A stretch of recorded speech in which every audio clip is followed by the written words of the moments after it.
नमस्कार. नमस्कार. मराठी व्याकरण शिकूया, आनंदाने पुढे जाऊया. नमस्कार मित्रांनो, आज मी तुम्हाला नाम या शब्द प्रकाराबद्दल सांगणार आहे. नामाची व्याख्या काय? ज्या शब्दामुळे व्यक्ती, वस्तू, प्राणी, पक्षी किंवा ठिकाणाचे नाव समजले त्याला नाम असे म्हणतात.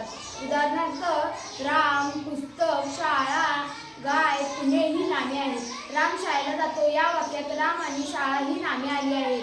लक्षात ठेवा, नाव सांगणारा शब्द म्हणजे नाम होय. धन्यवाद. नमस्कार मित्रांनो, आज मी सर्वनाम या शब्द प्रकाराबद्दल सांगणार आहे. व्याख्या: नामाऐवजी वापरल्या जाणाऱ्या शब्दाला सर्वनाम म्हणतात. उदाहरणार्थ मी, तो, ती, आम्ही. वाक्य: सीमा अभ्यास करते, ती हुशार आहे. तेथे ती हा शब्द सीमाऐवजी आला आहे म्हणून ती हे सर्वनाम आहे. लक्षात ठेवा, नामाऐवजी येणारा शब्द म्हणजे सर्वनाम. धन्यवाद. नमस्कार मित्रांनो, मी आज तुम्हाला विशेषण या शब्द प्रकाराबद्दल सांगणार आहे. विशेषण म्हणजे काय? विशेषण म्हणजे जो शब्द नामाचे रंग, गुण, संख्या, आकार, वैशिष्ट्य सांगतो याला विशेषण असे म्हणतात. उदाहरणार्थ गोड आंबा, लाल फूल, मोठे घर, 5 विद्यार्थी. वाक्य: हे मोठे घर आहे. येथे मोठे हा शब्द घराचे वैशिष्ट्य सांगतो. लक्षात ठेवा, नामाची माहिती देणारा शब्द म्हणजे विशेषण होय. धन्यवाद.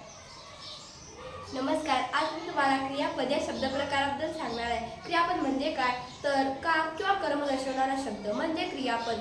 उदाहरणार्थ वाचतो, लिहितो, खेळतो, उठतो, बसतो इत्यादी प्रकारची ही क्रियापदे असतात. वाक्य: राहुल दररोज खेळतो. या वाक्यामधील खेळतो हे या वाक्यातील क्रियापद आलेले आहे. लक्षात ठेवा, काम दर्शवणारा शब्द म्हणजे क्रियापद. धन्यवाद. नाव सांगतो नाम, नामाऐवजी सर्वनाम. गुण सांगतो विशेषण, काम सांगतो क्रियापद. धन्यवाद.